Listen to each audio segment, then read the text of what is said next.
본문의 말씀은 요한복음에서 보시겠어요. 요한복음 20장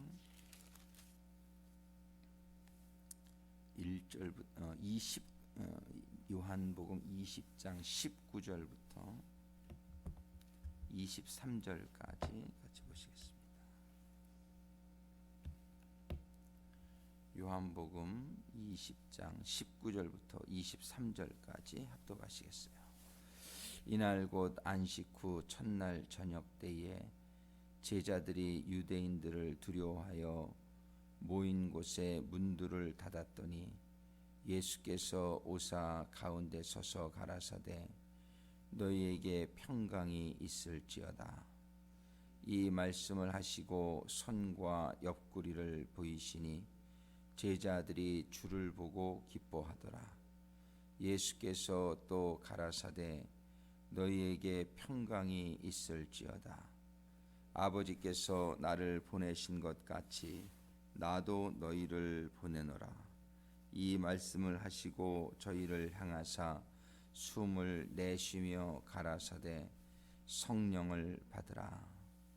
너희가 네 죄든지 사하면 사하여질 것이요 네 죄든지 그대로 두면 그대로 있으리라 하시니라. 기도하시겠습니다. 부활하신 후에 문을 잠그고 집안에 모여있던 제자들에게 주님이 나타나셔서 평안하라 말씀하시며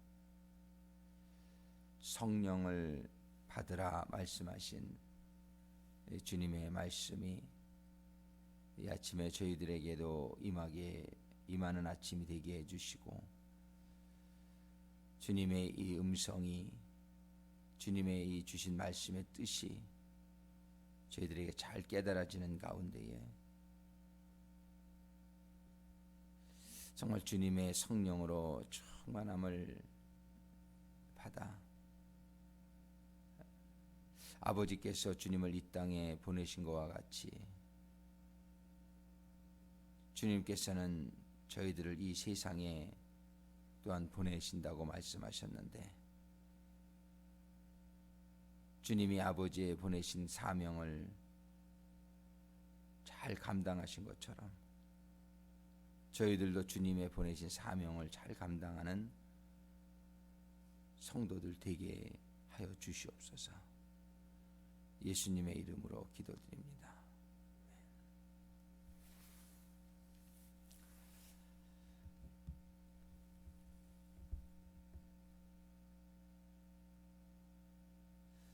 우리들이 이 세상에서 왜 무엇을 위해서 살아야 하는지를 잘 깨달지 못하는 가운데에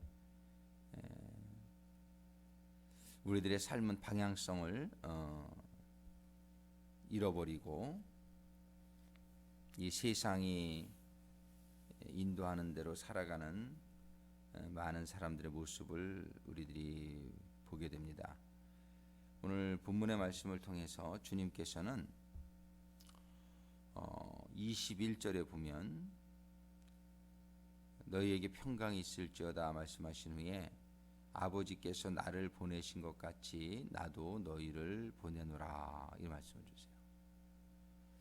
그러니까 우리 이 말씀을 통해서 우리 인간들이 특별히 예수님의 제자들로서 우리가 이 세상에 살아가야 되는 방향성을 분명히 잡을 수 있게 되기를 바랍니다. 주님께서는 아버지께서 주님을 이 땅에 보내신 것 같이 영어 성경에 보면 더 정확하죠. I am sending you as the Father has sent me.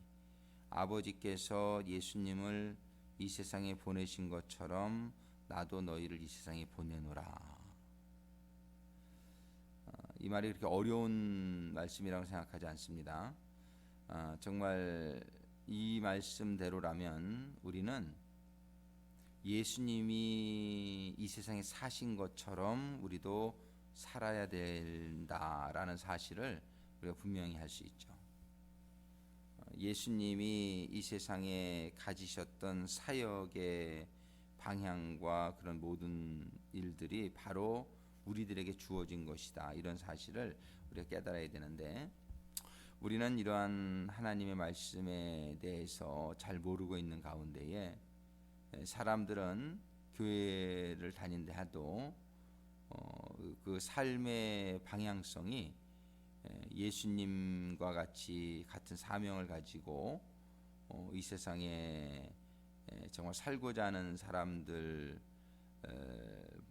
그리 많지 않은 것 같아요. 이것이 우리들에게 주신 사명인데, 그래서 예수님께서는 사실은 결혼을 하지 않을 수 있으면 안 하는 게 더 좋다, 그런 말씀을 하신 적이 있어요. 그러니까 우리가 이 세상에서 이렇게 삶의 방향이 흐트러질 수 있단 말이죠. 가정 때문에 하나님의 일을 못하게 되는 경우도 많지요. 우리는 이 세상에 우리가 삶의 목적과 그 사명을 분명히 깨닫고 사는 지혜로운 성도들이 될 수 있게 되기를 소망합니다. 이 사명을 잃어버리니까는 사람들은 하나님의 일에 사명에 관심이 없고 이 세상에 그런 이 세상적인 누리며 사는 것에 관심이 많기 때문에 성령을 받는 것을 오히려 두려워해요. 성령이 자기에게 임하면 내 삶이 굉장히 이 세상 것을 누리는 걸 포기해야 되고 이제 많이 힘들어질 것을 예상이 되어지니까 성령 받는 것을 꺼리는 그런 마음의 중심들이 적당히 신앙생활을 해도 이 세상 것을 즐기는 데에 지장이 없을 정도로 신앙생활을 하기를 원하는 그런 마음들이 사람들에게 많이 있는 것 같아요. 그러나 우리가 하나님이 주신 일을 이루고자 하는 사람이 되어야겠다고 생각한다면 성령을 사모하게 되죠. 왜냐하면 하나님의 일을 하는 데 있어서는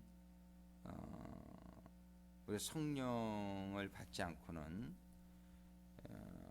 세상적으로 사는 건 육적으로 살면 되니까 쉬워요. 성령을 받지 않아도 세상적으로 사는 건 얼마든지 살 수 있습니다. 세상적인 지혜와 세상적인 육적인 체력과 이런 걸 가지고 세상적으로 사는 건 굳이 성령이 굳이가 아니라 전혀 필요가 없어요.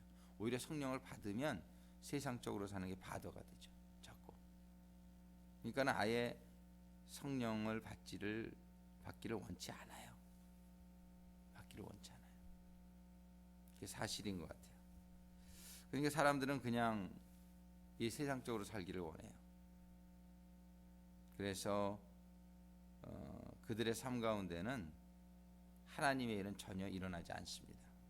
성령의 일은 일어나지 않고 그냥 육적인 일만이 일어나는 것인 것 같아요.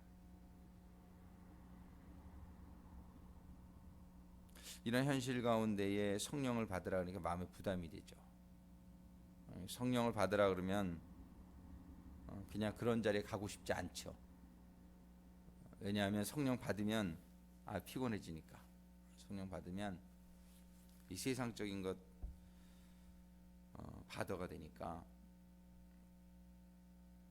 참 문제예요. 근데 22절에 주님께서 이 말씀을 마치고 저희를 향하여 숨을 내쉬며 가라사대, 이 얘기는 아주 중요한 말씀이라는 얘기예요.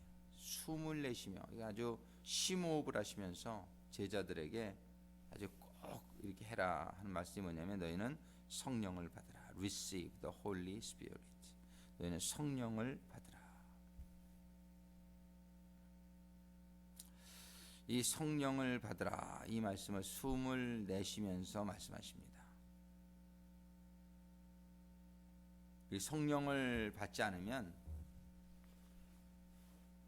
하나님의 주시는 사명을 감당할 수가 없습니다.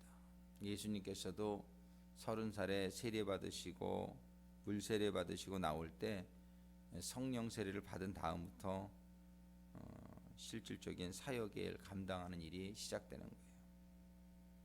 주님이 이렇게 보여주신 거예요. 성령을 받아야 성령의 능력, 성령의 지혜, 이거를 받아야 주신 사명을 감당할 수 있는 삶을 살 수 있다라는 것을 자신의 삶을 통하여 보여주신 것이에요. 제자들이 예수님을 따라다니긴 했지만 그들이 한 건 없었어요. 예수님 따라다녔죠. 이제 예수님은 너희들은 이제 성령을 받아야 될 텐다 얘기하시는 거예요. 그리고 그 제자들이 성령을 받게 될 때에 그들은 예수님의 가신 길을 따라가는 제자들이 될 수 있었죠. 우리는 이 성령의 세대에 살면서도 오늘날 교회가 정말 성령을 싫어하는 오히려 그런 현상을 보여주고 있어요. 성령을 싫어해요. 이런 말을 하니까 참 죄송한데 성령이 오히려 올까봐 겁내요. 웬만하면 성령 받지 말고 그냥 이렇게 편안하게 신앙생활 하기를 원하는 것이 오늘날의 현실이다. 예수님께서는 오늘 주신 본문의 말씀을 통해서 아버지께서 나를 보내신 것 같이 내가 너희를 보내노라 세상에. 그러기 위해서 너희는 성령을 받으라. 이 말씀이 우리들의 심령 가운데에 아주 중요한 명령으로, 아니 최고의 명령으로, 꼭 받아야 될 명령으로 인식할 수 있게 되기를 바라고, 우리가 정말 이 사모하는 가운데에 이 성령으로 충만함을 받아서 주님의 삶이 다른 사람들은 할 수 없죠. 나 하나라도 일단 성령의 충만함을 받아서 이 길을 갈 수 있게 될 때에, 어저께 그 모세에게 임했던 성령이 70인의 장로들에게 나눠주었던 것처럼, 또 사무엘이 성령으로 충만하니까 사울 왕이 그를 데려오라고 보냈던 사자들이 사무엘을 보자마자 성령의 충만을 받는 그런 일들이 일어났던 것처럼, 나 한 사람이 성령으로 충만함을 받게 될 때에 나로 인해서 주변에 성령이 나누어지는 역사가 있게 될 줄로 믿습니다. 중요한 거는 나 한 사람이 성령으로 충만함을 받는 거예요. 내 한 사람이 성령으로 충만을 받아서 그 성령님의 나눠지는 역사, 넘쳐 흐르는 역사가 주변에 임하게 되는 그런 일들이 우리에게 있게 되기를 소망하는데, 하나님께서 성령을 받아라, 성령을 받아라 이렇게 말씀하시고, 그리고 누가복음에 보면은 맨 끝에 주님께서는 이런 식으로 표현을 하세요. 누가복음에 보면은 맨 24장에 48절 49절에 보면 너희는 이 모든 일의 증인이라. 볼지어다 내가 내 아버지 약속하신 것을 너희에게 보내리니 너희는 위로부터 능력을 입혀올 때까지 이 성에 유하라. 능력이 성령이죠. 성령을 능력이라고 표현하시는데, 볼지어다 내가 내 아버지 약속하신 것, 바로 성령 세례죠. 너희에게 보내리니 너희는 위로부터 능력을 입혀올 때까지 이 성에 유하라. 이 동일한 말씀을, 같은 종류의 말씀을 사도행전에서 또 기록을 하죠. 누가복음과 사도행전의 저자는 누가인데, 이 누가가 사도행전 1장에서 아까 누가복음 24장에서 한 말씀을 같은 말씀을 1장 4절에서 합니다. 예루살렘을 떠나지 말고 내게 들은 바 아버지의 약속하신 것을 기다리라. 요한은 물로 세례를 베풀었으나 너희는 몇 날이 못되어 성령으로 세례를 받으리라. 이렇게 말씀하셨어요. 이 성령으로 세례를 받는 것, 이것을 제자들에게 다시 말씀하실 때에 그 성령을 받아야 너희가 증인의 삶을 살 수 있다. 이렇게 말씀해 주시고 있어요. 그때 이제 제자들이 예루살렘을 떠나지 않고 사도행전 1장 14절에 보니까 여자들과 예수의 모친 마리아와 예수의 아우들로 더불어 마음을 같이하여 전혀 기도에 힘쓰니라. 더불어 마음을 같이하여 전혀 기도에 힘쓰니라. 전혀라는 건 아주 열심히 계속해서 이런 뜻이에요. 더불어서 마음을 같이하여 계속해서 열심히 기도에 힘썼다. 열흘 동안 이렇게 기도를 하게 될 때에 120명이 15절에 보면 모인 무리의 수가 한 120명이나 되더라. 그렇게 하죠. 그때에 이제 오순절날 이름에 저희가 다 같이 한 곳에 모여서 기도를 하는데 호련히 하늘로부터 급하고 강한 바람 같은 소리가 있어서 이 성령은 이게 바람같이도 임하고 3절에 보면 불의 혀같이 갈라지는 것이 저희에게 보여 각 사람 위에 임하였더니 불로 임합니다. 그래서 이 성령의 임하시는 역사가 있게 되자 이제 제자들이 담대하게 말씀을 전하죠. 또 사도행전 8장에 보면은 사마리아 7장에 보면은 스데반이 성령에 충만한 모습이 기록돼요. 성령에 충만하자 설교를 참 스데반이 멋지게 하고 돌에 맞아서 죽지요. 그다음에 8장에 보면 이제 사마리아에서 성령 내리는 일이 있는데 8장 14절에 보면 예루살렘에 있는 사도들이 사마리아도 하나님의 말씀을 받았다 함을 듣고 베드로와 요한을 보내매 그들이 내려가서 저희를 위하여 성령 받기를 기도하니 이는 아직 한 사람에게도 성령 내리신 일이 없고 오직 주 예수의 이름으로 세례만 받을 뿐이더라. 이에 두 사도가 저희에게 안수함에 성령을 받는지라. 저희에게 안수함에 성령을 받는지라. 먼저 이 사람들은 말씀을 받았던 사람에게 성령을 받기 위해서 먼저 말씀을 받는 게 중요함을 볼 수 있어요. 말씀을 받은 그들에게 성령이 임합니다. 그리고 사도행전 이제 9장에 보면 사울이 성령 받는 장면이 나오죠. 사울도 원래 말씀은 있었던 사람이죠. 근데 잘못 말씀을 이해하고 있었는데 그때 하나님 주님께서는 아나니아라는 사람을 저에게 보내서 성령이 저에게 임하게 해주십니다.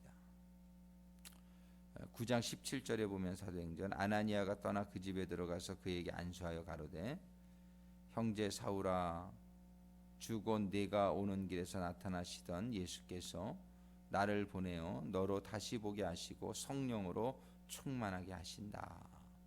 아나니아가 기도할 때에 사도 바울이 성령으로 충만함을 받게 되는 것을 볼 수 있어요.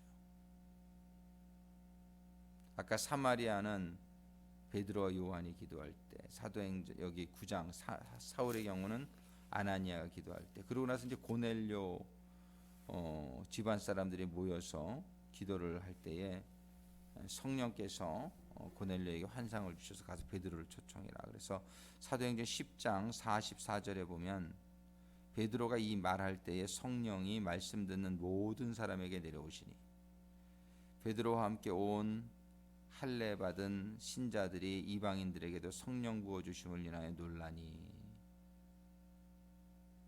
이는 방언을 말하며 하나님 높임을 들음이더라. 이게 이제 고넬료 집안의 사람들이 성령을 받는 장면입니다. 그래서 우리가 지금 마가의 다락방에서 120명이 성령 받는 장면을 잘 살펴봐야 되고, 그 다음에는 이제 사마리아에 있는 지역에 말씀을 받은 사람들에게 성령이 임하는 장면, 또 사도 바울이 된 사울에게 성령이 임하는 장면, 또 여기에 보면은 고넬료의 집에 성령이 임하는 장면, 그 성령이 임하는 장면 한 군데도 있는데 19장에 보면은 에베소 교회에 이제 사도 바울이 전도를 갔어요. 사도행전 19장의 2절에 보면은 에베소 교인들에게 사도 바울이 얘기합니다. 가로되 너희가 믿을 때에 성령을 받았느냐. 그들이 가로되 아니라 우리는 성령이 있음도 듣지 못하였노라. 말씀은 받았지만 성령에 대해서 모르고 있었어요. 그때의 6절에 바울이 그들에게 안수함에 성령이 그들에게 임하심으로 방언도 하고 예언도 하니, 이 성령이 임하시면 표적이 따르죠. 방언도 하고 예언도 하고. 그래서 이게 5개의 장면이 사도행전에 기록된 성령을 받는 장면입니다. 공통적인 것은 그들에게 말씀이 있었다는 거예요. 먼저 말씀이 임하고 말씀이 저들의 심령 가운데에 하나님의 생명으로 그들에게 잉태되어지는 그런 역사가 있은 후에 이제 그들에게 성령이 있음을 깨닫게 해주고 성령을 받게 해주는 하나님의 은혜가 임하게 됩니다. 말씀과 성령.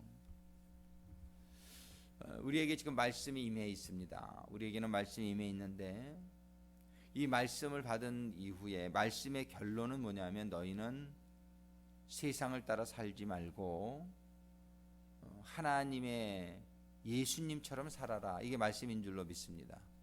말씀의 내용은 너희는 예수님처럼 예수를 바라보고 예수의 죄사함을 받고 그리고 예수처럼 살아라 이 얘기예요. 예수처럼 사는 게 우리들의 삶의 최고의 행복이요 지혜라고 말씀하시는 겁니다. 우리는 예수님처럼 살기를 원하는데 예수님처럼 살기 위해서는 성령을 받아야 된다 이 얘기예요. 이 말씀을 통해서 우리는 예수를 가르쳐주고 하나님께서는 우리에게 예수처럼 살기를 사모하게 해주세요. 그런데 그 이후에는 정말 예수처럼 살기를 원하는데 그 능력이 성령에게 있다. 정말 우리가 예수님과 같은 삶을 살기 위해서는 성령을 받아야 된다. 세상 사람들처럼 살기 위해서는 성령 받을 필요 없다. 근데 세상처럼 살다가는 세상과 함께 멸망한다라고 성경은 얘기하는 거예요. 우리는 이런 말씀을 받을 수 있으면 감사할 수 있게 되기를 바랍니다. 우리는 다시 한번 우리들이 간절히 사모하는 가운데 다 다른 것 너무 연연하지 않을 수 있으면 좋겠어요. 우리는 그냥 이 성령을 받게 되는 것이 우리 일생일대에 가장 중요한 일이다. 그래서 이 성령으로 충만함을 받고 주님께서 주신 사명의 길을 걸어가는 그러한 인생을 우리가 살 수 있게 되기를 바랍니다. 우리의 인생은 계속 있는 게 아니라는 거 알잖아요. 금방 지나가요. 정말 한 번 주어진 인생인데 우리가 이대로 마치지 않았으면 좋겠습니다. 우리가 이렇게 성령으로 충만함을 받아서 예수님과 같은 삶, 예수님도 3년 반 정말 이렇게 그 안에 얼마나 많은 일을 하셨냔 말이에요. 성령을 받으면 우리가 이 세상에서 길게 살 이유가 없습니다. 우리는 성령 받아서 예수님처럼 3년 반이라도 정말 제대로 한번 성령 받은 사람으로 하나님을 기쁘시게 해드리고 많은 사람들에게 은혜를 끼치며 우리들의 삶이 영원히 보람되어진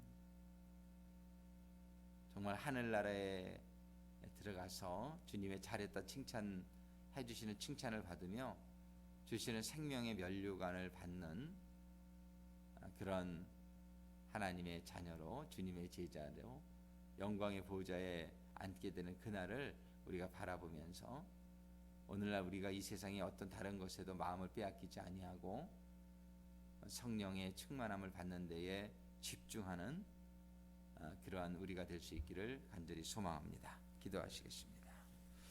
아버지 하나님 정말 감사합니다. 오늘도 주신 말씀을 통해서 주님께서 부활하신 후에 이제 제자들에게 오셔서 너희는 평안하라. 그리고 너희들은 성령을 받으라.